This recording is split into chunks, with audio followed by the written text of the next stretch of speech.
એકવાર એક રાજ ઉદ્યાનમાં એક ઉત્સવ હતો, વસંત પંચમીનો તહેવાર હતો. બહુ બધા લોકોને, ગ્રામજનોને આમંત્રણ આપવામાં આવેલું. પણ રાજાને એક વાતની ચિંતા હતી કે વસંત પંચમીનો તહેવાર છે, આટલા બધા લોકોને બોલાવ્યા છે અને કોયલ નહીં બોલે તો? કોયલ તો બોલવી જોઈએ, તો જ આમ પિક્ચર પરફેક્ટ લાગે ને. એટલે એમણે એમની ચિંતા મંત્રીને વ્યક્ત કરી કે કોયલ નહીં બોલે તો શું કરશું? મંત્રીએ કહ્યું, કેમ નહીં બોલે? ગરદન મરડી નાખશું, બોલશે. પછી રાજાએ રાજપુરોહિતને બોલાવ્યા કે કોયલ નહીં બોલે તો? રાજપુરોહિતે કહ્યું કે હું એને સોનાના પાંજરામાં પૂરી દઈશ, એને શાસ્ત્રો સમજાવીશ, એને સમજાવીશ કે રાજ આજ્ઞાનું પાલન કરવું એ શ્રેષ્ઠ ધર્મ છે. કેમ નહીં બોલે? રાજાએ રાજકવિને બોલાવ્યા. રાજકવિએ કહ્યું કે હું એના જેવો અવાજ કાઢીશ, એટલે મને મિમિક કરીને એ બોલશે. પછી ખજાનચીને બોલાવ્યા. ખજાનચીએ કીધું કે દાણા નાખશું, એને ભાવે હું ખવડાવશું, પછી તો બોલશે ને. કેમ નહીં બોલે? આ બધા જવાબો સાંભળીને રાજા દુઃખી થઈ ગયા, ઉદાસ થઈ ગયા. અને ગામની બહાર, દરબારની બહાર એક ગાંડો રખડતો હતો. રાજાએ કીધું કે એને બોલાવીને લાવો, એને કદાચ જવાબની ખબર હશે. ગાંડાને બોલાવવામાં આવ્યો અને રાજાએ પૂછ્યું કે આવું આવું છે, તહેવાર છે, ઉત્સવ છે, ચિંતા એ વાતની છે કે કોયલ નહીં બોલે તો તું શું કરીશ? અને ગાંડાનો જવાબ સાંભળીને રાજા ખુશ થઈ ગયા, એને ઇનામ આપ્યું. ગાંડાએ એટલું જ કહ્યું, હું રાહ જોઈશ.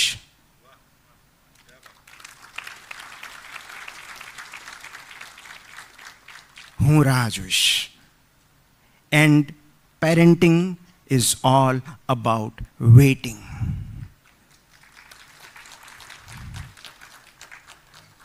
જે રાહ જોઈ શકે છે ને, એ જ સારા પેરેન્ટ બની શકે છે. અને એમાં બંને છે. રાહનો અર્થ પ્રતીક્ષા પણ છે, ધીરજ પણ છે. થોડા સમય પહેલા એક બહુ સક્સેસફુલ ડૉક્ટરનું બ્લોગ વાંચતો હતો અને એમણે એમના એક ભૂતકાળનો પ્રસંગ લખ્યો છે કે મારા પપ્પા એક સરકારી કર્મચારી હતા અને બહુ અવારનવાર એમની ટ્રાન્સફર થતી. હું 6 વર્ષનો હતો અને નવી સ્કૂલમાં હું સેટલ નહોતો થતો. તો પપ્પા રોજ સવારે મને સ્કૂલે મૂકવા આવે અને હું દફતર લઈને મારા ક્લાસરૂમમાં જાઉં. અને જેવો ક્લાસમાં પ્રવેશું અને મને ગભરામણ થવા માંડે, મને રડવું આવવા લાગે, હું હોમસિક ફીલ કરવા લાગું, લવસિક ફીલ કરવા લાગું, હું દફતરનો ઘા કરું બેન્ચ પર અને ક્લાસમાંથી દોડતો નીકળી જાઉં દરવાજા તરફ, રડતો રડતો. અને પપ્પા ત્યાં ઊભા હોય અને હું એમને ગળે મળી લઉં. આ બીજે દિવસે થયું, ત્રીજે દિવસે થવા લાગ્યું, રોજ થવા લાગ્યું કે બાળક જાય, દફતર મૂકી અને પાછું દોડતું દોડતું, રડતું રડતું નિશાળના દરવાજા પાસે આવે પપ્પાને ગળે મળવા માટે. કારણ કે મને ખાતરી હતી કે પપ્પા નિશાળની બહાર મારી રાહ જોઈ રહ્યા છે. So, parenting is all about waiting. બોલતા ક્યારે શીખશે? રાહ જોવી પડે છે. મારું બાળક ચાલતા ક્યારે શીખશે? રાહ જોવી પડે છે. લખતા ક્યારે શીખશે? ક્યારે એની લંબાઈ વધશે, ક્યારે મારી હાઈટે પહોંચી જશે. સ્કૂલેથી આવે, કોલેજથી આવે, પ્રવાસમાં જાય, પાર્ટીમાં જાય, મિત્રો સાથે ફરવા જાય, ઘરે આવતા મોડું થાય, દીકરી નવરાત્રિમાં ગઈ હોય, રાહ જોવી પડે છે. ક્યારે પાછી આવશે? મોટા થાય પછી બીજા શહેરમાં નોકરી કરતા થાય તો વીકેન્ડમાં ક્યારે ઘરે પાછા આવશે? રાહ જોવી પડે છે. વિદેશમાં વસતા સંતાનો હોય તો ક્યારે દિવાળીએ, કયા તહેવારે એ પાછા દેશમાં આવશે? રાહ જોવી પડે છે. દીકરી પરણીને સાસરે જાય તો પિયરમાં ક્યારે પાછી આવશે? રાહ જોવી પડે છે. અને કેટલાક દંપતી, કેટલાક યુગલ રાહ જોવા તૈયાર હોય છે, પણ રાહ જોવાની તક મળે એ માટે રાહ જોવી પડે છે.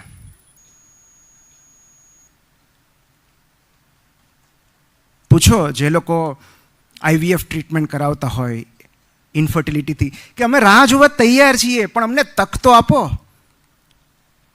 અને પેરેન્ટિંગ છે ને એક અલ્ટિમેટ રિયલાઇઝેશન છે. કેમ ખબર છે? કારણ કે આપણે નાના હોઈએ ત્યારે આપણને ખબર હોય છે કે કશું જ આપણા કંટ્રોલમાં નથી હોતું. આપણને ડાયપર કોક પહેરાવી દે છે, હા, પીપી છીછી કોક સાફ કરે છે, ચાલતા કોક શીખવાડે છે, સાયકલ કોક શીખવાડે છે, ભણતા કોઈક શીખવાડે છે, જ્ઞાન કોઈક આપે છે. વી આર કમ્પ્લીટલી ડિપેન્ડન્ટ શિક્ષકો પર, વાલીઓ પર.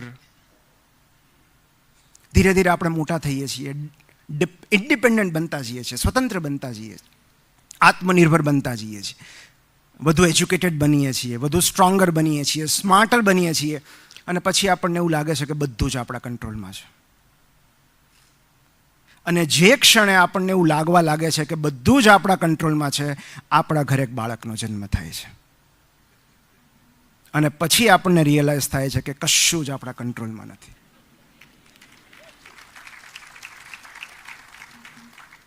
જો કે કેટલાક લોકોને તો લગ્ન પછી જ ખ્યાલ આવી જતો હોય છે કે કશું જ આપણા કંટ્રોલમાં નથી.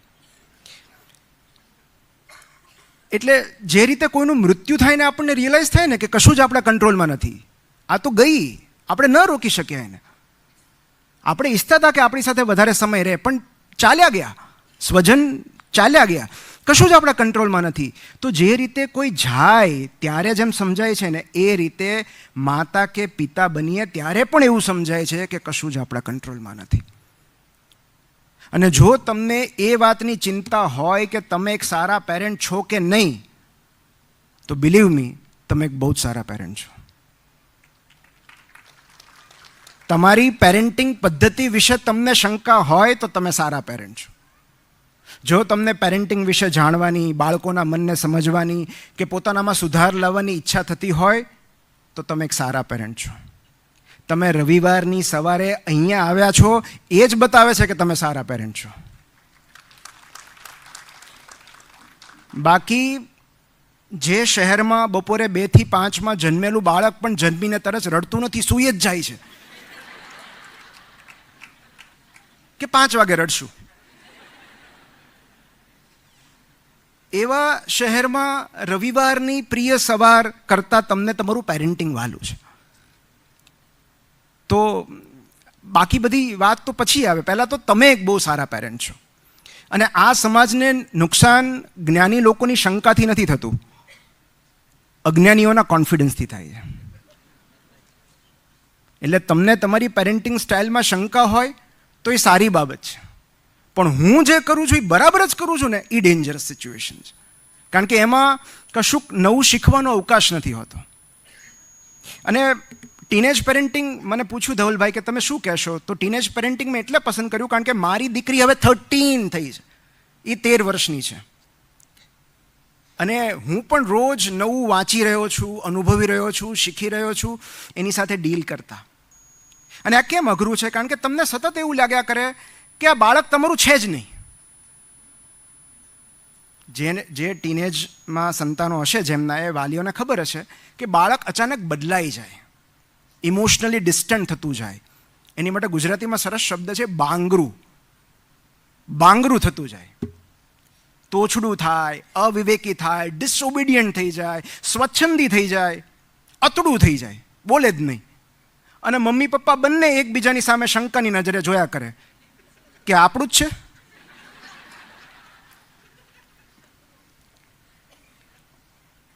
એમના મિત્રો એમને વધારે અગત્યના થઈ જાય આપણા કરતાં, સિક્રેટિવ થઈ જાય, દરેક વસ્તુ શેર ન કરે. અને એનું કારણ એ છે કે એમનામાં શારીરિક, માનસિક અને ભાવનાત્મક સ્તરે ધરખમ ફેરફારો થતા હોય છે. 12 થી 19 વર્ષની ઉંમર બહુ ભયાનક છે, કારણ કે દે આર પોઈઝન્ડ બાય હોર્મોન્સ. અને આ હોર્મોન્સ મૂડ સ્વિંગ્સ લાવે છે. હવે પ્રોબ્લેમ એ છે કે ટીનેજ સંતાન જે પ્યુબર્ટીમાં પ્રવેશે છે, દીકરો કે દીકરી, એનામાં જે હોર્મોન પ્રવેશતા હોય છે, મોટે ભાગે એ જ સમયે મમ્મીમાંથી એ હોર્મોન્સ વિદાય લેતા હોય છે. એટલે એના પણ મૂડ સ્વિંગ્સ હોય છે. એટલે આ બાજુ સંતાનોના મૂડ સ્વિંગ્સ, આ બાજુ મમ્મીના મૂડ સ્વિંગ્સ, અને વચ્ચે ફસાયેલો પિતા. એટલે ઘણીવાર એ યુદ્ધ વિરામના ઘણા પ્રયત્નો કરતો હોય છે, પણ એટલે જ પહેલાંના જમાનામાં એવું હતું કે તમે 20 વર્ષે લગ્ન કરી લો તો 22-23 વર્ષે પહેલું સંતાન થઈ જાય. મમ્મીનો મેનોપોઝ આવે એ પહેલાં દીકરા પુખ્ત થઈ ગયા હોય. પણ હવે યુગ બદલાયો છે. જે એજ એટ મેરેજ છે અને ફર્સ્ટ ચાઇલ્ડ છે થોડા મોડા થયા છે. તો એના કારણે શું થાય છે કે આમની પ્યુબર્ટી, આમનું એડોલેસન્સ બાળકોનું અને મમ્મીનો મેનોપોઝ એ કોન્ફ્લિક્ટ થાય છે. અને મમ્મીમાં મેનોપોઝ એવું નથી. હું યુરોલોજિસ્ટ તરીકે કહું છું કે પિતામાં પણ એન્ડ્રોપોઝ હોય છે. એક પુરુષમાંથી પણ હોર્મોન્સ વિદાય પામે છે, પણ એટલી હદે નહીં જેટલા એક સ્ત્રીમાંથી ઓછા થતા હોય છે. એટલે પુરુષના પણ મૂડ સ્વિંગ્સ આવે, એની પણ ઇરિટેબિલિટી હોય. એક બહુ સરસ ટર્મ છે miserable husband syndrome. Miserable husband syndrome, દુઃખી પતિ. અને ક્યારે થાય? જ્યારે એ એન્ડ્રોપોઝના ફેઝમાં પ્રવેશે, જ્યારે ડિપ્રેશનમાં હોય, ઇરિટેબલ હોય, ધીરે ધીરે એનામાં હોર્મોન્સ ઓછા થતા જતા હોય, ત્યારે એને ખબર નથી પડતી કે આ શું થઈ રહ્યું છે મારી સામે. અને આવું કેમ થાય છે? કેમ બાળકો આવા બાંગરા થઈ જાય છે, ટીનેજ સંતાનો? કારણ કે આ બાયોલોજિકલ સ્ક્રિપ્ટ છે. આ ઇવોલ્યુશનરી અર્જ છે, એક વિકાસલક્ષી જરૂરિયાત છે. કારણ કે એમણે પોતાનું સ્વતંત્ર અસ્તિત્વ સ્થાપવાનું છે ને ટકાવી રાખવાનું છે. તમે કાલ સવારે ચાલ્યા જશો, પછી એનું શું?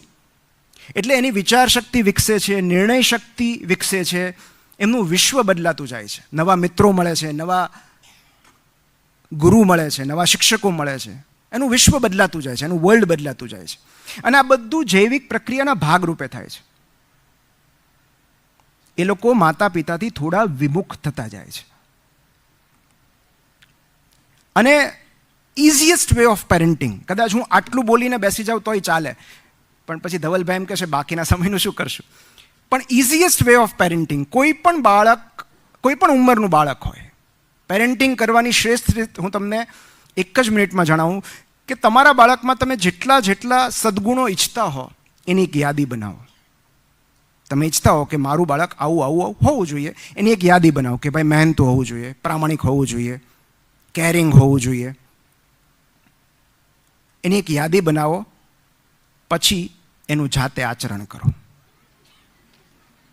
આટલું જ કરવાનું. કારણ કે બાળક ઉપદેશથી નહીં, આચરણથી શીખે છે. એ સાંભળીને નહીં, જોઈને શીખે છે.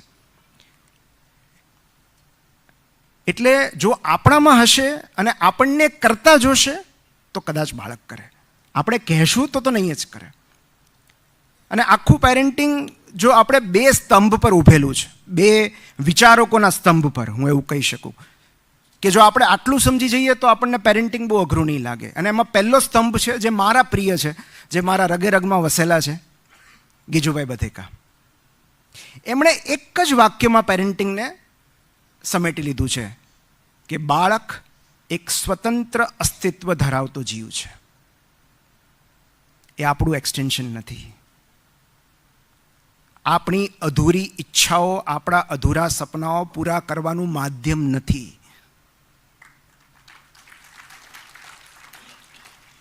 એ ઇન્ડિપેન્ડન્ટ એન્ટાઇટી છે, સ્વતંત્ર જીવ છે. એના લાઇક્સ ડિસલાઇક્સ અલગ હશે. તમે ભલે ડૉક્ટર હો, એને ન ગમતું હોય મેડિસિન તો શું કામ જાય? એને બાયોલોજી જોઈને ઉપકા આવે છે.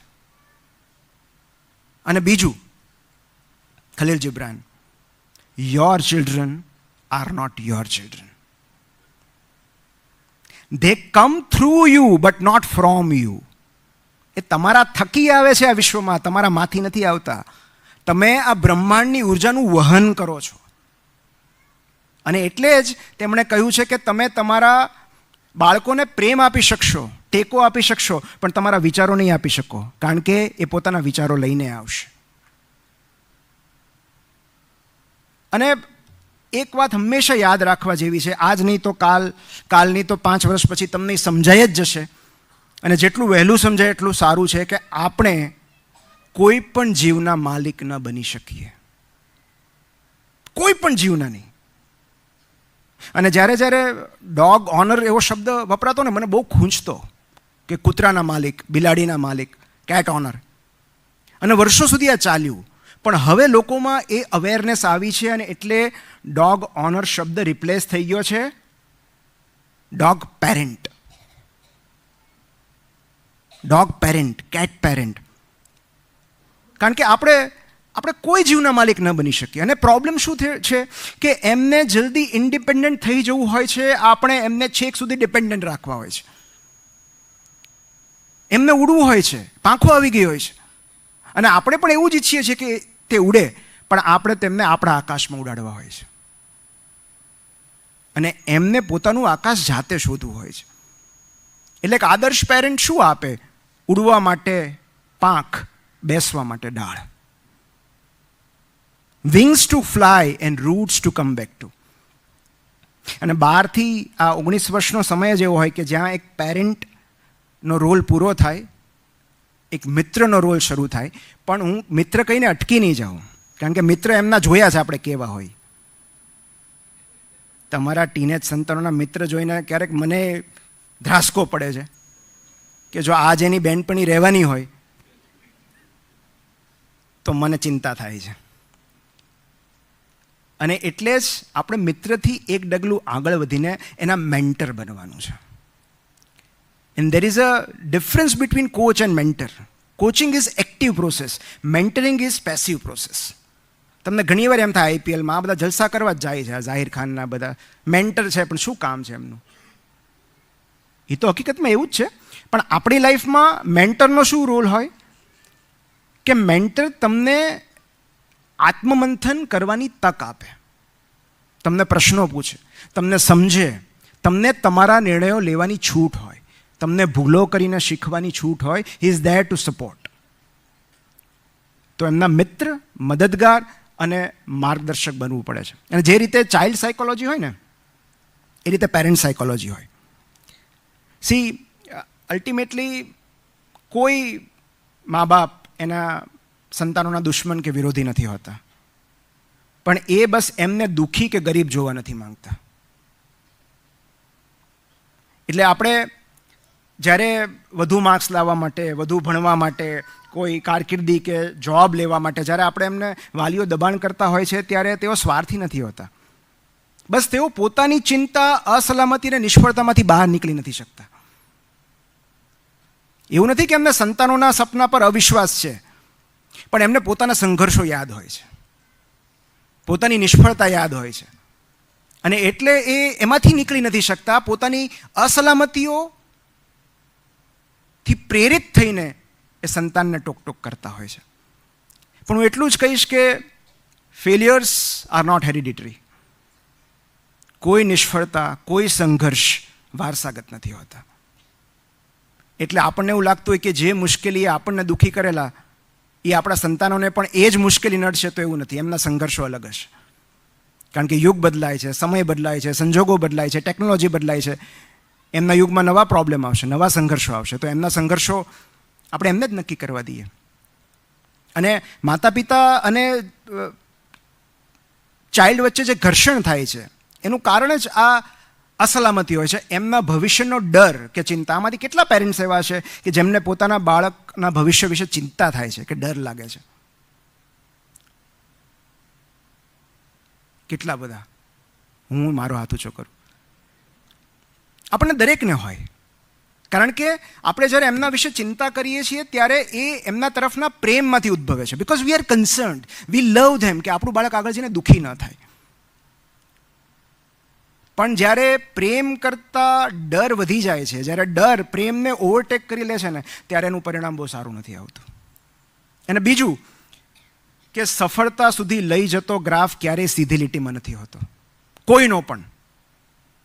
એ શેર બજાર જેવો જ હોય છે. એટલે તમને એવું લાગે કે છેલ્લા 1 મહિનામાં તો બહુ ડાઉન થયું, પણ છેલ્લા 3 વર્ષમાં તમે જુઓ ને તો બેઝલાઇન કરતાં તો ઉપર જ જતું હોય. અને ઇટ અપ્લાઇઝ ટુ એવરીબડી કે એ ભૂલો કરે છે, ભટકી જાય છે, નિષ્ફળ જાય છે, રિજેક્ટ થાય છે, અને પછી છેક સફળ થાય છે. They need guidance. અને એક ન્યૂઝીલેન્ડમાં બહુ જ સરસ અભ્યાસ થયો, એમણે સરસ વાત કરી અભ્યાસની, કે એક બહુ સરસ રિસર્ચ થયો કે 2 સાયન્ટિસ્ટે, 2 સાયકોલોજિસ્ટે 1000 બાળકોને ફોલો કર્યા, ટ્રેક કર્યા, અને એમના ફાઇનાન્શિયલ સક્સેસ માટે, એની સફળતા માટે કયું પરિબળ જવાબદાર છે એ એમણે શોધ્યું. તો એમાં મહેનત જવાબદાર નથી, બુદ્ધિ જવાબદાર નથી, મા બાપનું ફાઇનાન્શિયલ સ્ટેટસ જવાબદાર નથી. એક જ ફેક્ટર જવાબદાર છે કે જે હોય તો બાળક ફાઇનાન્શિયલી સક્સેસફુલ હોય છે અને ન હોય તો નથી હોતું. અને એ ફેક્ટર છે ઇમોશનલ ઇન્ટેલિજન્સ. એ કઈ રીતે આવે એની વાત હું છેલ્લે એક ઉદાહરણ દ્વારા કરું. પણ થોડા સમય પહેલાં મેં એક બહુ જ સુંદર આર્ટિકલ વાંચ્યો, parental narcissism, how to make your kids successful and miserable. સફળ છતાં દુઃખી બાળકો કઈ રીતે ઉછેરવા. એટલે આપણે નક્કી એ કરવાનું છે કે આપણે બાળકો પાળવા છે કે ઉછેરવા છે. કારણ કે બંનેમાં તફાવત છે. કૂતરો, બિલાડી, પોપટ પાળી શકાય ત્યાં સુધી કે સિંહ પણ સર્કસમાં, જંગલનો રાજા સિંહ પણ થોડા સમય સુધી સર્કસમાં ખેલ કરતો, એને પણ ટેમ કરી શકાય. પણ તાલીમ આપવી અને વિચાર શક્તિ આપવી એમાં તફાવત છે. તાલીમ અને શિસ્તનો અતિરેક હોય પણ સ્વતંત્ર વિચાર શક્તિનો અભાવ હોય તો એ બાળક મિઝરેબલ હોય છે. થોડા સમય પહેલાં મેં એક ઇન્સ્ટાગ્રામ પર પોસ્ટ જોઈ હતી. 16 વર્ષનો બાળક, એણે ઇન્સ્ટાગ્રામ પર પોસ્ટ મૂકી હતી. એ કંઈક એન્જિનિયરિંગ માટે કંઈક તૈયારી કરતો હશે, જે બી હોય. પણ એણે બતાવ્યું કે એના પેરેન્ટ્સે એના સ્ટડી રૂમમાં સીસીટીવી કેમેરા મૂકાવેલા છે જોવા માટે કે એ વાંચે છે કે નહીં. અને એ બાળકે લખ્યું હતું, બહુ પ્રામાણિકતાથી કહું છું, કે હું રાહ જોઉં છું કે ક્યારે હું મોટો થાઉં ઘરેથી ભાગી જાઉં.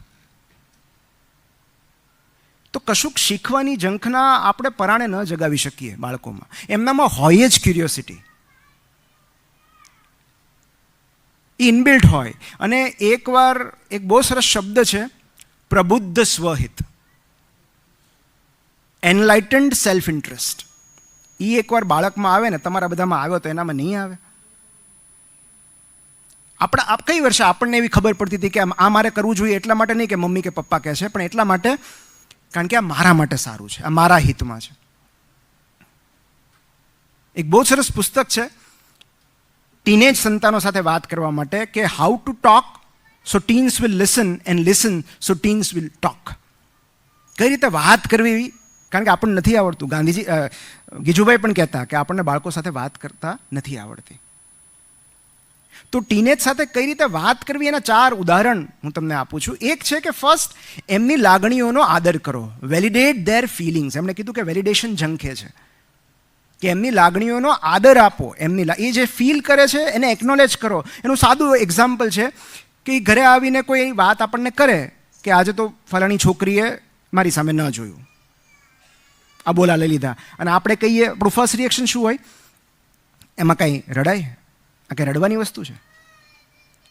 સો એવું જ્યારે આપણે કહીએ છીએ એમાં આ કંઈ રડવાની વસ્તુ છે, આ કંઈ ઉદાસ થવાની વસ્તુ છે, આપણે એમની ફિલિંગ્સને ઇનવેલિડેટ કરીએ છીએ. What should be the response? આ તો બહુ ડિસઅપોઇન્ટિંગ છે, દુઃખી કરે એવું છે, ઉદાસ કરે એવું છે. તારી જગ્યાએ હું હોઉં તો મને પણ આવું જ લાગે. આપણે વાત કરવી છે. અને એનાથી પણ વધુ સારો રસ્તો છે, તને ખબર છે, મારી સાથે પણ આવું જ થયું હતું. સટોરીમાં એક યુવાન છોકરીને પોતાના તરફ આકર્ષિત કરવા માટે અનિરુદ્ધ પાઠક પોતાની નિષ્ફળતા શેર કરે છે. And that is the best way to make friends. કારણ કે એ બાળક હોય કે બીજું કોઈ હોય, કાં તો તમે એને ઇમ્પ્રેસ કરી શકો, કાં તો મિત્ર બનાવી શકો. બે કામ સાથે નહીં થાય. કારણ કે એને મિત્ર બનાવવા માટે તમારે તમારી નબળાઈઓ અને નિષ્ફળતાઓ શેર કરવી પડે છે. તમે એને ઇમ્પ્રેસ કરવા રહેશો તો મિત્ર નહીં બને. સો એ શ્રેષ્ઠ પદ્ધતિ છે બાળકને મિત્ર બનાવવાની. તને ખબર છે, તમે છિછોરે જોયું છે? બ્યુટીફુલ ફિલ્મ, જેમાં એક પિતા પોતાના સંતાન સાથે પોતાની નિષ્ફળતાઓ શેર કરે છે કે હું કઈ રીતે હાર્યો. આપણે આ નથી કરતા. આપણે બણગા જ ફૂંક્યા રાખીએ છીએ કે મારા મેથ્સમાં 100 આઉટ ઓફ 100 હતા. એ નથી સાંભળવું. એને તમારી નિષ્ફળતાઓમાં રસ છે. તમારી નિષ્ફળતાઓ કહેશો તોય કનેક્ટ થશે તમારી સાથે. બીજું, આદેશ નહીં, વિકલ્પો આપો. Give them options. Offer choices instead of orders. જેમ કે આપણે એમ કહીએ ને, અત્યારે હોમવર્ક કરી લે, તો એ આદેશ. બેટા હોમવર્ક બાકી છે તો તું અત્યારે કરીશ કે રાત્રે જમીને કરીશ? આપણે એને ઓટોનોમી આપીએ છીએ. કારણ કે દરેક બાળક ઓટોનોમી ઝંખે છે, સ્વરાજ ઝંખે છે. અને જ્યારે આપણે કોઈને પસંદગી અધિકાર આપીએ છીએ ને ત્યારે આપણે એને માન આપીએ છીએ. આ બહુ જ સાદી વાત છે. ઓટોનોમી ઇઝ ઇક્વલ ટુ રિસ્પેક્ટ. આપણે ઘરે મહેમાન આવે તોય પૂછીએ છીએ ને કે ચા લેશો કે કોફી, ભલે પછી બેમાંથી એકેમાં ભલી વાર ન હોય, પણ ઓપ્શન તો આપીએ છીએ. તો એ જે ઓપ્શન આપીએ છીએ કે ગરમ લેશો કે ઠંડુ, તમને આ ફાવશે કે આ, રોકાવાના હોય તો તમને આ રૂમમાં શું ફાવશે, એસી ફાવશે, આ ફાવશે. આપણે એમને ઓપ્શન્સ આપીએ છીએ, પસંદગી અધિકાર આપીએ છીએ. અને જ્યારે આપણે કોઈને પસંદગી અધિકાર આપીએ છીએ, રાઇટ ટુ ચૂઝ, ત્યારે આપણે એમને રિસ્પેક્ટ આપીએ છીએ. ત્રીજું, તમારી સમસ્યા જણાવો, તમારું જજમેન્ટ નહીં. So address the problem, do not attack the person. અને આ હસબન્ડ વાઈફમાં પણ એટલું જ આ વાત લાગુ પડે છે. એક્ઝામ્પલ તરીકે કે આ બહુ કોમન છે દરેક ઘરમાં કે સોફા પર બધું પડ્યું હોય, સ્ટેશનરી હોય કે રમકડા હોય કે જે બી હોય, મોટા થયા પછી બુક્સ પડી હોય, અને આપણે શું કહીએ છીએ, યુ આર સો ઇરેસ્પોન્સિબલ. તો એટલી બધી બેજવાબદાર છે. હવે આમાં ક્યાં બેસવાનું થતું જ હોય છે. અને પપ્પા એમ કે એ ન મૂકે તારે મૂકી દેવું. પણ what is the right way? કે બેટા, આપણે એવું જોઈ રહ્યા છીએ કે સોફા પર બહુ બધું તારો અટાળો પડ્યો છે અને કોઈ આવે તો બેસવા માટે જગ્યા નથી, તો આપણે થોડી જગ્યા કરશું, આપણે સાથે મૂકી દઈશું. કારણ કે ગીજુભાઈ એવું કહેતા કે બાળકો ક્યારેય આદેશને અનુસરતા નથી. બાળક પાસે કામ કરાવવું હોય તો 3 જ ઓપ્શન છે. એક આચરણ, એક બુક તમે મૂકો એટલે બાળક બીજી મૂકશે, બીજું વિનંતી, પ્લીઝ. તમે કોઈને કોલેજમાં પ્રપોઝ કરતા ત્યારે કેટલી વિનમ્રતાથી પ્રપોઝ કરતા. ઓલા છેલ્લા દિવસના ધુલાની જેમ કહેતા આઈ લવ યુ, તું મને કહી દે, હે ને? ત્યારે તો કેટલી રાહ જોઈતી, કેટલી ફિલ્ડિંગ ભરી હતી, કેટલું કન્વિન્સ કર્યા હતા કે ના ના આપણે સુખી જ રહેશું, બધું એડજસ્ટ કરી લેશું. અને કેટલી બધી પ્રપોઝલ માટે કેટલી બધી વિનંતીઓ કરી હતી, કેટલું બધું પ્લીઝ કીધું હતું. એમાંથી 10% જો તમે તમારા બાળકને કહેશો તો પેરેન્ટિંગ અઘરું નહીં લાગે. તમે બોસ આગળ રજા માંગવા જાઓ ત્યારે કેટલા વિનમ્રતાથી વર્તો છો ને કે સાહેબ બસ એક દિવસ લગ્ન અટેન્ડ કરીને બીજું સવારે આવી જઈશું, રાત્રે ટ્રેન છે, સવારે પહોંચીશ. બોસને એમ કહો છો કે રજા જોઈએ છે, આપસ કે નહીં? તો એક વાલી તરીકે આપણા માટે આનાથી વધારે ચિંતાજનક અને શરમજનક બાબત બીજી કઈ હોઈ શકે કે આપણે આપણા બોસથી ડરીએ છીએ, આપણા બાળકથી નથી ડરતા.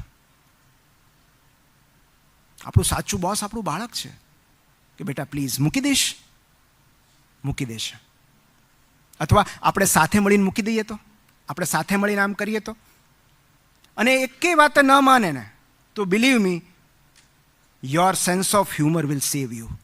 રમૂજ તમને ઉગારી લેશે. પરિસ્થિતિ કઈ રીતે હળવી કરી શકાય એની સમજ જે મા બાપને હોય છે ને એને પેરેન્ટિંગ અઘરું નથી લાગતું. ડૉક્ટર જગદીશ કાકડિયા છે અહીંયા? મારો વિરલો. ડૉક્ટર જગદીશ કાકડિયા મારી સાથે MBBSમાં ભાવનગરમાં અમે 2 બેચમેટ છીએ. અને he has got tremendous sense of humour. ત્યારે કોલેજના સમયમાં તો હતી જ, લગ્ન પછી પણ એણે જાળવી રાખી છે.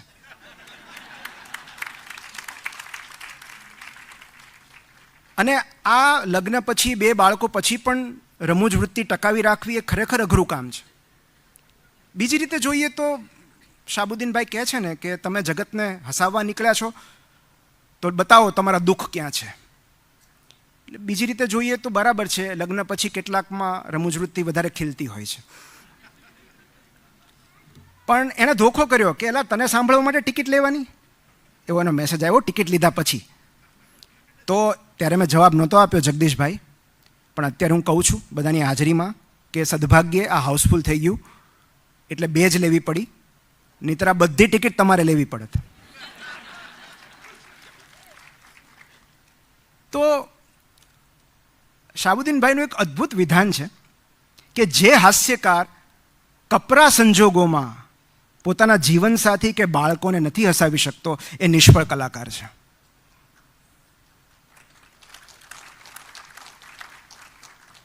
આપણી સેન્સ ઓફ હ્યુમર ક્યાંક ગાયબ થઈ જાય છે. જે યુવાનીના દિવસોમાં ડેટિંગ ટાઈમમાં પીક પર હતી, કેવા કેવા ઇન્ટરનેટ પરથી જોક્સ વીણીને કહેતા કે હસે તો ફસે.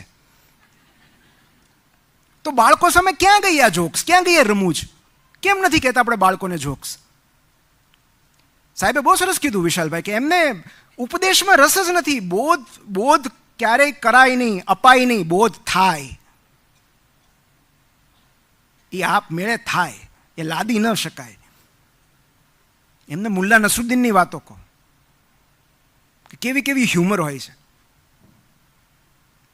મને એમ છે આમાં કોઈ ટીનેજ સંતાન નથી એટલે આ જોક હું કહી શકું કે મુલ્લા એકવાર એના 18 વર્ષના બાળકને લઈને, એટલે બાળક તો ન કહેવાય પણ સંતાનને લઈને એક પબમાં ગયા કે ભાઈ મને ખબર છે કે હવે જો તું પુખ્ત થઈ ગયો છે ને, તું ક્યારેક તો પીશ જ, પણ હું ઈચ્છું છું કે મારી સામે પી, કારણ કે તને તારી મર્યાદાનું ભાન હોવી જોઈએ. You should know your limits.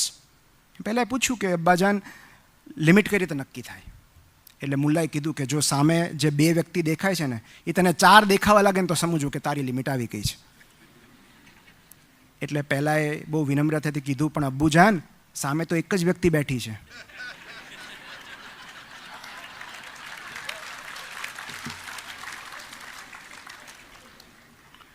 તમારું બાળક 19-20નું થાય ને ત્યારે એને કહેજો. આપણને આપણી લિમિટની ખબર નથી હોતી ને આપણે બાળકોને એની લિમિટ ભણાવીએ છીએ. આ તો સારું છે કે જન્મીને કોઈ બાળક પૂછતું નથી કે તું છો કોણ, હુ ધ હેલ યુ આર, કે મને આદેશ આપસ. તો ન ગમે ને આપણા બાળકો જન્મીને તરત એમ કહે કે આ કોણ, નર્સ કોણ છે, આ કોણ છે 2 જણ, તમે મને સૂચના આપવા વાળા છો કોણ? બસ એટલું પૂછવામાં એ 15 વર્ષ લગાડે છે. અને તમને ખબર છે ક્લિયોપેટ્રાની વાર્તા સાંભળી છે તમે? કે ક્લિયોપેટ્રા છે ને જુલિયસ સીઝરને સિડ્યુસ કરવાનો હતો, જુલિયસ સીઝરને આકર્ષિત કરવાનો હતો, મોહિત કરવાનો હતો. અને ક્લિયોપેટ્રાએ એ સમયની બેસ્ટ સેડક્શન ટેકનિક વાપરી, જે હજી આજ સુધી બેસ્ટ સેડક્શન ટેકનિક છે. કારણ કે જુલિયસ સીઝર પાસે તો ક્યાં કમી હતી, જે માંગે હાજર થઈ જાય. યુઝ્યુઅલી કામુકતા, સેક્સ્યુઅલ જે વૃત્તિ છે એનો હથિયાર તરીકે ઉપયોગ કરતા હોય. પણ ક્લિયોપેટ્રાને ખબર હતી કે એનાથી આ માણસ નહીં આકર્ષિત થાય, કારણ કે એની પાસે બહુ છે. કેટલી બધી રાણીઓ હોય, કેટલી બધી દાસીઓ હોય, કમી જ નથી એને. તો મારે એને આકર્ષિત કરવું હોય તો મારે શું કરવાનું? એણે 2 વસ્તુ વાપરી. એક ક્રિએટિવિટી. તમને એ વાર્તા ખબર હોય તો એક કાર્પેટમાં એ વીંટાઈને ગઈ અને જ્યારે કાર્પેટ ખોલી ત્યારે એમાંથી ક્લિયોપેટ્રા નીકળી. This is creativity. અને બીજું લાફ્ટર. ક્લિયોપેટ્રા એક સીધો સાદો સંકલ્પ કર્યો કે જ્યાં સુધી જુલિયસ સીઝર મારી સાથે હોય, જેટલો સમય એટલો સમય એના ચહેરા પર હાસ્ય હોવું જોઈએ. He should be laughing, that's it. કોઈ ફરિયાદ નહીં, કોઈ કકળાટ નહીં, કોઈ ઉપદેશ નહીં, માત્ર હ્યુમર. અને પછી આપણને ખબર છે એ બેના લગ્ન થયા અને સિઝેરિયન આવ્યો અને એના પરથી નામ પડ્યું. તો આજની તારીખે જો તમારે કોઈને વશમાં લેવા હોય તો best weapon is sense of humour. અને જો રમૂજ નહીં ઉગારે, સપોઝ કે રમૂજ નથી તમારી પાસે, તો વાર્તા તો ઉગારશે જ. જેમણે કહ્યું ને, એક નાનો એવો પ્રસંગ કહું છું કે ગીજુભાઈએ, તમે દિવા સ્વપ્ન વાંચ્યું કે નહીં, દરેકે વાંચવું જોઈએ આઈડિયલી. આ આપણી જવાબદારી છે, આપણી ફરજ છે ગીજુભાઈના પુસ્તકો વાંચવા. જ્યારે આપણે, કારણ કે કેવું છે કે ડ્રાઇવિંગ લાઇસન્સ વગર તમે વાહન ચલાવી નથી શકતા, પણ પેરેન્ટલ લાઇસન્સ વગર બાળકો ઉછેરી શકો છો. આ કમનસીબી છે. તો આ જે પુસ્તકો છે એ પેરેન્ટિંગ લાઇસન્સ આપે છે. તો દિવા સ્વપ્નમાં જ્યારે પહેલાં જ પ્રકરણમાં એમણે લખ્યું છે કે એમને એક નવો વર્ગ સોંપવામાં આવ્યો હતો અને ગીજુભાઈને એવું હતું કે હું એમને વશમાં કરી લઈશ બાળકોને. અને એમણે ઓમ બોલાવ્યા અને શાંતિ રાખો અને બધા હૂટ આઉટ કર્યું ને હુરિયો બોલાવ્યો અને 5 જ મિનિટમાં ગીજુભાઈએ ક્લાસમાંથી નીકળી જવું પડ્યું. એમણે રજા આપી દેવી પડી કે ભાઈ તમને રજા. અને બીજે દિવસે સવારે એમણે આખી રાત વિચાર કર્યો કે આમને કઈ રીતે વશમાં રાખવા આ તોફાની બાળકોને, જેને સમજવું જ નથી, સાંભળવું જ નથી. અને બીજે દિવસે સવારે એમણે ક્લાસમાં આવી અને વાર્તા કહેવાની શરૂઆત કરી. રોજ વાર્તા આગળ વધતી જાય અને 4-5 દિવસ પછી વિદ્યાર્થીઓ એવું કહેવા લાગ્યા કે હવે સાંજ પડે તો અમારે અહીંથી નથી જવું, તમે વાર્તા પૂરી કરો. એટલે ગીજુભાઈ એવું લખ્યું છે કે એ કોઈ પણ ઉંમરનું હોય, બાળકોને વશમાં લેવા માટે વાર્તા એક અદ્ભુત જાદુ છે. એ વાત 101% સાચી છે. અને માત્ર નાના જ નહીં, મોટા બાળકોને પણ વાર્તા દ્વારા જ વશમાં કરવા પડે છે. એટલે જ મેં શરૂઆત વાર્તાથી કરેલી. તું શું વિચારે છે, તારે શું કરવું છે? તો સલાહ આપવાને બદલે એમની સ્વતંત્રતાને બળ આપવું જરૂરી છે. એન્કરેજ ઓટોનોમી, કે બેટા વોટ્સ યોર પ્લાન. એક આજ્ઞાંકિત બાળક ઉછેરવા કરતાં એક વિચારશીલ નાગરિક ઉછેરવું વધારે જરૂરી છે. અને active listening is your super power, believe me. જો મા બાપનો અવાજ બંધ થઈ જાય ને, એમની વાણી ચાલી જાય ને, તો મોટા ભાગના બાળકો એમના માતા પિતાના ફેન બની જાય, આજીવન ચાહક બની જાય. બ્રોકાસ એરિયા ચાલ્યો જાય આખો, સ્પીચ જ ન રહે, તો પછી જો કેવી શાંતિને સંપ રહે છે ઘરમાં. કારણ કે પ્રોબ્લેમ અહીંથી થાય છે. આપણે એ જે ઉપદેશક છે ને આપણી અંદર રહેલો, એ તરત બહાર આવી જાય છે. એમ ન કરાય, આપણે સાંભળતા નથી એમને. એટલે બી ઇન્ટરેસ્ટેડ ઇન ધેમ. અને ડેલ કાર્નેગીએ એવું લખ્યું છે કે તમે પોતાની જાતમાં ઇન્ટરેસ્ટ જગાવવાનો પ્રયત્ન કરશો ને તો 2 વર્ષમાં પણ મિત્રો નહીં બનાવી શકો. તમે એમનામાં ઇન્ટરેસ્ટ દાખવશો ને તો 2 જ મહિનામાં ઘણા બધા મિત્રો બની જશે તમારા.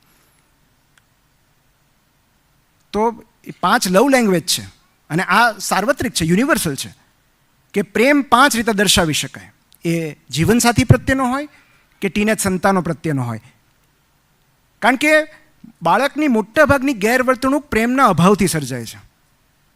માણસ જ્યારે સૌથી વધારે અપ્રિય લાગતો હોય ને ત્યારે જ એને પ્રેમની સૌથી વધારે જરૂર હોય છે. અને એમાં પહેલું છે વર્ડ્સ ઓફ એફર્મેશન, સહાયક શબ્દો, પ્રેરક શબ્દો. એમણે કીધું ને, ઓલી છોકરીનું ઉદાહરણ આપ્યું કે વાહ દોસ્ત, તે પરિસ્થિતિ બહુ સુંદર રીતે હેન્ડલ કરી, વેરી નાઇસ. ફલાણાની હાજરીમાં તે બહુ સરસ બિહેવ કર્યું, તારી સેન્સ ઓફ હ્યુમર જોરદાર છે. બીજું સેવા. સેવા એટલે કંઈ એના પગ નથી દબાવવાના, પણ સેવા એટલે એનો પ્રોજેક્ટ પૂરો કરવામાં મદદ કરવાની છે, કે એની સાયકલને પંક્ચર પડી ગયું તો એ રિપેર કરી દેવાનું. આ બધી આમ તો આપણી ફરજ કહેવાય, પણ સેવા. ત્રીજું છે ગિફ્ટ્સ. ગિફ્ટ્સ પણ એવી કે આ પુસ્તક તને ગમશે, તારું રાઇટિંગ પેડ તૂટી ગયું હતું ને તો આ રાઇટિંગ પેડ. તો જ્યારે આપણે ગિફ્ટ આપીએ છીએ ત્યારે બાળકને રિયલાઇઝ થાય છે કે નહીં, પપ્પા કે મમ્મી મારા વિશે વિચારે છે. ચોથું ક્વોલિટી ટાઈમ, સમય, અનડિવાઇડેડ અટેન્શન. જ્યારે આપણે એ બોલતા હોય ને આપણે સાંભળતા હોઈએ, અથવા કોઈ શેર્ડ એક્ટિવિટી કરતા હોઈએ. અને 5મું સ્પર્શ, સૌથી વધારે મહત્વની વાત. એક પુસ્તકમાં એક બહુ સરસ લખ્યું છે કે બાળક મારું માનતું નથી. આપણે કહીએ છીએ ને કે બાળક મારું સાંભળતું નથી, તો મા બાપ થવું આકરું છે. આ પુસ્તકનું નામ છે ગીજુભાઈના, મા બાપ થવું આકરું છે. અને એમાં એમણે દરેક પ્રોબ્લેમને ઉદાહરણ સાથે સમજાયું છે, વાર્તાના સ્વરૂપમાં. અને એમાં એક વાલી આવીને કહે છે કે ભાઈ આ બાળક મારું માનતું નથી. મમ્મી પપ્પા આવીને ગીજુભાઈને કહે છે. એટલે ગીજુભાઈએ સામો સવાલ કર્યો કે તમે બંને એકબીજાનું માનો છો?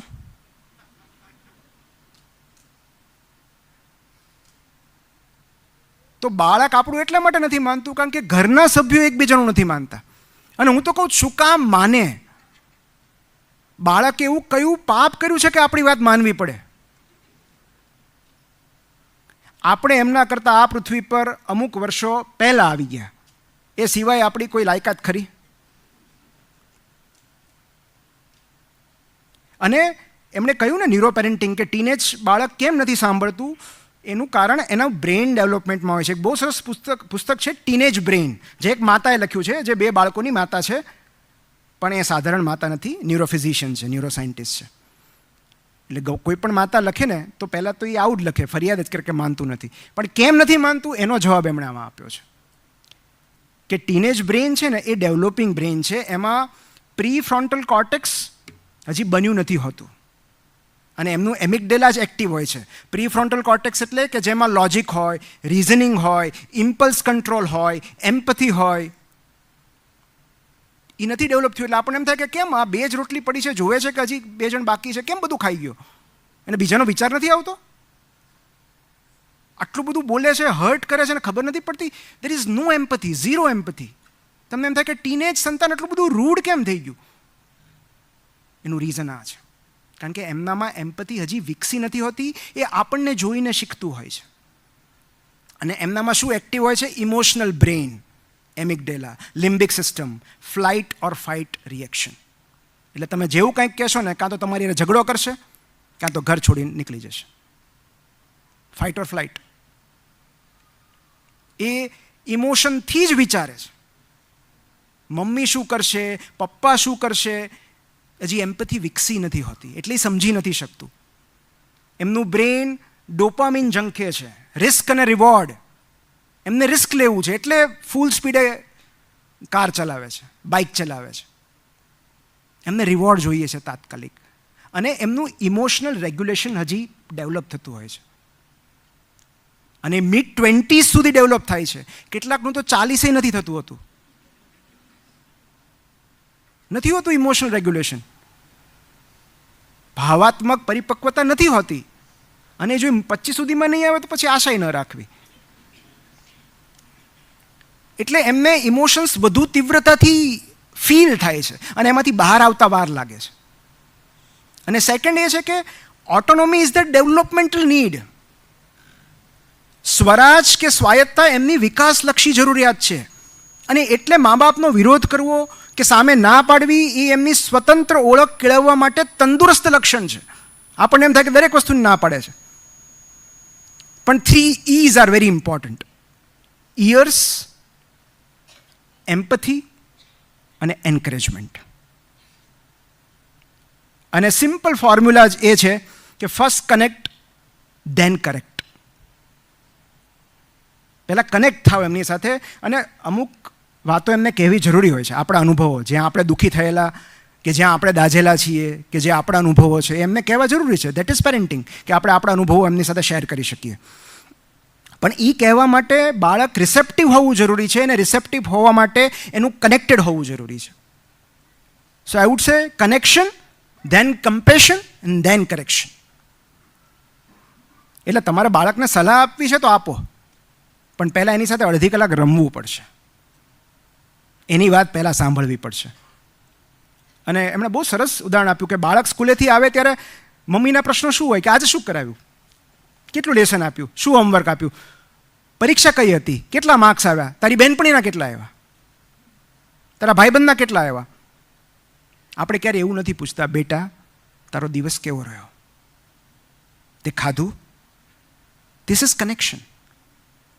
અને જ્યારે આપણે આવું પૂછીએ છીએ ત્યારે બાળકને સમજાય છે કે મમ્મી કે પપ્પાને મારી ઉપલબ્ધિઓ કે સફળતામાં નહીં, મારામાં રસ છે, મારા અચીવમેન્ટ્સમાં નહીં, મને એક વ્યક્તિ તરીકે તેઓ પ્રેમ કરે છે. પણ તમે એમ કહો આટલો બધો લાડ લડાવીએ, જે આ 2 વક્તાએ કીધું એટલું બધું આપણે કરીએ તો બાળક બગડી ન જાય? ઘણા પતિ કહેતા છે કે આવું બધું ન હોય, આ બોલવું છે આ લોકોને. તો એની માટે એક પુસ્તક છે, ધ અપોઝિટ ઓફ સ્પોઇલ્ડ. બાળક ક્યારે ન બગડે અથવા બાળક ક્યારે બગડે, તો 4 જ પરિબળો જવાબદાર છે જે બાળકને બગાડે છે. અને એમાંથી 3ને પૈસા સાથે કાંઈ લેવા દેવા નથી. તમે એમ કહો ને અમીર મા બાપના બાળકો બગડી જાય, તો 4માંથી 3 એવી વસ્તુઓ છે જેને તમારી આર્થિક ધોરણ સાથે કાંઈ લેવા દેવા નથી. પહેલું છે ઘરમાં કોઈ જવાબદારી કે કામકાજ ન હોવું. બાળકને કોઈ જવાબદારી સોંપવામાં નથી આવતી, કોઈ કામકાજ નથી સોંપાતું કે તું આ કરી નાખ, તું આમ કરી નાખ, તું આમ કરી નાખ. નહીં, કોઈ રિસ્પોન્સિબિલિટી નહીં બાળકની, તો બગડી શકે. બીજું, having no rules to follow. ઘરના કોઈ નિયમ જ ન હોય, ગમે ત્યારે ઉઠવાનું, ગમે ત્યારે જમવાનું નહીં. અને એ જ્યારે હું નિયમોની વાત કરું છું એ સામૂહિક નિયમ હોવા જોઈએ. બાળક માટે નિયમો અલગથી ન હોય. 8:30 વાગે જમવા બેસીએ ત્યારે ફોન નહીં જોવાનો, ફેમિલી ટાઈમ હોય ત્યારે ફોન નહીં જોવાનો, આટલા વાગે ઉઠી જવાનું, આટલા વાગે ઘરે પાછા આવવાનું. જો નિયમ નહીં હોય, કોઈ રૂલ્સ નહીં હોય, કોઈ શિસ્ત નહીં હોય, તો બાળક બગડી શકે છે. ત્રીજું, ટુ મચ ઓફ એટેન્શન. આપણે કીધું ને ઓવર પેરેન્ટિંગ. હેલિકોપ્ટર પેરેન્ટિંગ, બહુ વધારે પડતું એટેન્શન મળે તો પણ બાળક બગડી જાય. અને ચોથું, જે માંગે એ બધું જ મળી જાય, આ મટીરિયલિસ્ટિક છે. વિટામિન એનનો અભાવ. વિટામિન એન એટલે વિટામિન નો. આ ના સાંભળવી બહુ જરૂરી છે, કારણ કે અત્યારે નહીં સાંભળે ને તો ગર્લફ્રેન્ડ કે બોયફ્રેન્ડ તો પાડી જ દેશે ટેવ. જગત તો પાડી જ દેશે. તમે આપશો બધું, આ જગત નહીં આપે. બહુ રાહ જોવડાવે છે. છેલ્લે મને એક બે મા બાપ એવું પૂછતા હતા કે અમને બહુ ડર લાગે છે કે અમારા સંતાનો અમારાથી વિમુખ નહીં થઈ જાય ને, અમને છોડીને ચાલ્યા નહીં જાય ને, પાછા તો આવશે ને. અને ત્યારે હું એમ કહું છું કે આ બે તરકીબ તમે આજમાવી શકો. પહેલી વસ્તુ તો એ કે your children or our children owe us nothing. આપણા બાળકો આપણને કશું જ આપવા બંધાયેલા નથી. આ હકીકત છે. આપણે એના ભાષ્ય અલગ અલગ કર્યા છે આપણી જરૂરિયાત પ્રમાણે, આપણા સ્વાર્થ પ્રમાણે, કે આપણે જન્મ આપ્યો હોય ને આપણે ઉછેર્યા હોય તો આપણું તો કરે જ ને, ન કરે એવું નથી હોતું. આપણે એમને આ પૃથ્વી પર લાવ્યા છે આપણી સમજણ પ્રમાણે, એમણે અરજી નહોતી કરી. સો અવર ચિલ્ડ્રન ઓ અસ નથિંગ. કોઈ જ અપેક્ષા ન રાખો, કારણ કે એ કદાચ ન ફૂલફિલ થાય. અને બે જે તરકીબ છે, એક એવી કે આપણા ઉછેર દરમિયાન આપણા મા બાપે પણ ઘણી બધી ભૂલો કરી હશે અને આપણને યાદ હશે એ ભૂલો, એમને માફ કરી દેવા તો કદાચ આવતીકાલે આપણા સંતાનો આપણને માફ કરી દે, કદાચ. અને બીજું બહુ અગત્યનું છે, એમની અપૂર્ણતાને ચાહો. લવ ધેર ઇનકમ્પ્લીટનેસ. એમની નબળાઈઓને ચાહો, કારણ કે એ તમારી અપૂર્ણતાને ચાહે છે. આજ સુધી કોઈ બાળક એની મમ્મીને એવું કીધું છે કે મમ્મી તને અંગ્રેજી બોલતા નહીં આવડે ને તો હું તારા ખોળામાં નહીં બેસું? પપ્પા તમને પ્રમોશન નહીં મળે ને તો હું તમને વાલી નહીં કરું? નહીં, કારણ કે એ તમને તમારી નબળાઈઓ સાથે ચાહે છે, તમારી નિષ્ફળતાઓ સાથે પ્રેમ કરે છે, બિનશરતી પ્રેમ કરે છે. અને આપણે પણ એમને બિનશરતી પ્રેમ કરતા શીખવું પડશે. 4 બ્રહ્માસ્ત્ર છે: sense of humour, story telling, emotions. તમે શું ફીલ કરો છો એ બાળકને કહો કે બેટા તારી આ વાત મને બહુ હર્ટ કરી છે. આટલું જ પર્યાપ્ત છે. બિકોઝ બાળકો આપણાથી ઇમોશનલી કનેક્ટેડ હોય છે. અને જ્યારે પણ આપણે એમ કહીએ છીએ કે તારી આ વાતથી મને બહુ દુઃખ પહોંચ્યું છે, એ વાત એમને પણ દુઃખ પહોંચાડે છે.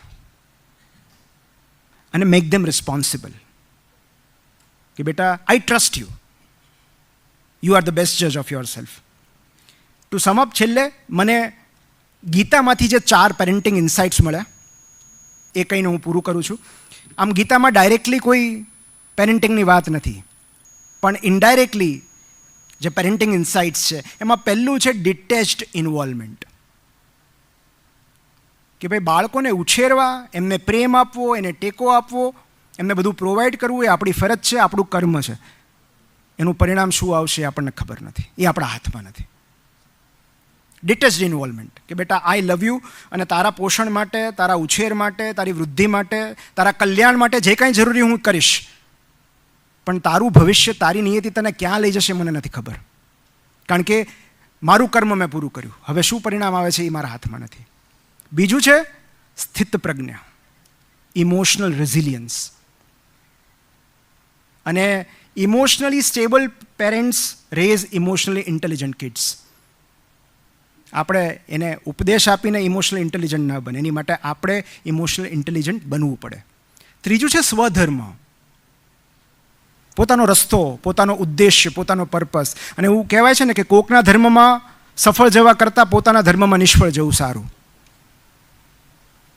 તો આપણે આપણા અધૂરા સપનાઓ એમના પર પ્રોજેક્ટ ન કરી શકીએ, કારણ કે એમનો પર્પઝ અલગ છે, એમનો રસ્તો અલગ છે, એમનો ઉદ્દેશ્ય અલગ છે. ચોથું, આખી ગીતા કહી દીધા પછી, આટલું બધું સમજાવ્યા પછી, અલગ અલગ ઉદાહરણો દ્વારા વિરાટ સ્વરૂપનું દર્શન કરાવ્યા પછી, આટલું બધું સમજાવ્યા પછી છેલ્લે કૃષ્ણ શું કહે છે? યથા ઈચ્છસી તથા કુરુ. તને યોગ્ય લાગે એમ કર, મારો કોઈ ફોર્સ નથી. ઓટોનોમી આપી અર્જુનને કે હજી આટલું બધું કર્યા પછી તારી ઈચ્છા ન હોય તો તું ન લડ, વાંધો નહીં. હું તને સમજાવી શકતો તો એટલું મેં સમજાવ્યું. શું સમજાવ્યા પછી પણ ઓટોનોમી આપવી જરૂરી છે કે બેટા, I trust you, you make your own decision, you are the best જજ. એન્ડ લાસ્ટ, એક વાત નોટિસ કરી કે જો અર્જુને પ્રશ્ન ન પૂછ્યો હોત ને તો ભગવાન કૃષ્ણે ગીતા કહી જ ન હોત. વણમાગી સલાહ ક્યારેય ન આપવી.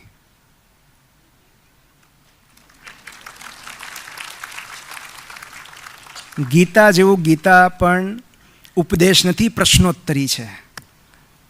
અર્જુન જેટલું અને જે પૂછે છે એટલાનો જ જવાબ મળે છે. અર્જુનના પૂછ્યા વગર કદાચ કૃષ્ણ ભગવાને કીધું હોત ને તો આની અસર આટલી ન રહેત. બાળકને પૂછવા તો દો, એ પૂછશે, એ આવશે આપણી પાસે. જો આપણી અંદર રહેલો ઉપદેશક, સુધારક, વિચારક શાંત થઈ જાય તો આપણી અંદર રહેલો મિત્ર બહાર આવશે. અને બાળક એની રાહ જોતું હોય છે કે ક્યારે મને જજમેન્ટ વગર, ટીકા વગર મારા પપ્પા કે મમ્મી મને સાંભળે તો હું કહું. જજમેન્ટ ન કરતા, તું આવો છો ને તું તેવી છે, તમે ખાલી મને સાંભળી લો. પછી શું થયું? પેલી આમ કર્યું, પેલા પછી શું થયું? So I am interested in your story, I am not interested in judgment. Do not conclude.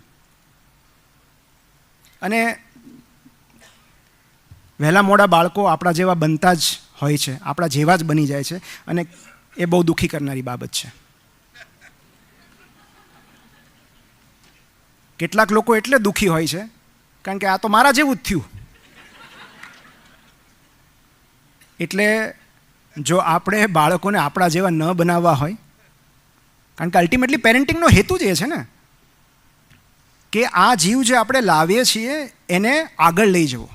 Civilisation એ રીતે તો આગળ વધે છે. સંતાન પ્રાપ્તિ કે આ જે પ્રોડક્શન છે, રિપ્રોડક્શન, એનો હેતુ કંઈ આપણા ઘડપણના ટેકા માટે નથી. એ એટલા માટે છે કે આપણે સંસ્કૃતિને આગળ વધારી શકીએ. તો આપણું બાળક આપણા કરતાં વધારે સુસંસ્કૃત હોવું જોઈએ, વધારે પ્રજ્ઞાવાન હોવું જોઈએ, વધારે જાણકાર હોવું જોઈએ, વધારે મદદરૂપ હોવું જોઈએ, કે જે પરિસ્થિતિમાં એ આવ્યું હતું એની કરતાં એ જ્યારે જાય ત્યારે આ સૃષ્ટિને વધારે સારી કરીને જાય. અને આપણા જેવું જ રહેશે, આપણે જેવું વિચારીએ છીએ એવું જ વિચારશે. તો પછી આ 15-20 વર્ષની જે આપણે મથામણ કરીએ એનો અર્થ શું? એની દ્રષ્ટિ આપણા કરતાં વધુ વ્યાપક હોવી જોઈએ.